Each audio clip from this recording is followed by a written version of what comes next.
భగవద్గీతలోని 2వ అధ్యాయం 47వ శ్లోకం గురించి ఈరోజు మనం తాత్పర్య సహితంగా తెలుసుకునే ప్రయత్నం చేద్దాం. ప్రతిరోజు భగవద్గీతలోని ఒక్క శ్లోకాన్నైనా మనం రోజు పారాయణం చేస్తే చాలా మంచిది. మన ఇంట్లో పిల్లలకు నేర్పించడానికి ప్రయత్నం చేయండి. పిల్లలు చక్కగా భగవద్గీత చదివి దాని అర్థాన్ని తెలుసుకుంటే చాలా మంచిది. పిల్లలకు నేర్పించడానికి మీరు తల్లిదండ్రులుగా మీ ప్రయత్నం చేస్తే మంచిదని నేను భావిస్తున్నాను. ఈరోజు 2వ అధ్యాయం 47వ శ్లోకం గురించి మనం తెలుసుకుందాం.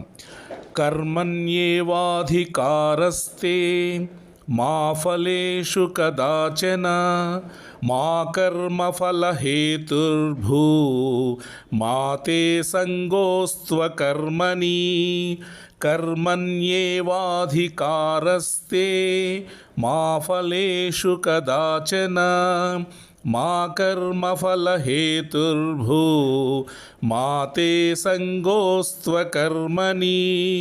నువ్వు కర్మ చేయడానికి మాత్రమే కానీ ఆ కర్మఫలానికి అధికారివి కాదు. ప్రతిఫలాపేక్షతో కర్మలను చేయకు, అలాగని కర్మలు చేయడం మానకు అని కృష్ణ భగవానుడు చక్కగా ఇక్కడ ఉపదేశించడం జరిగింది.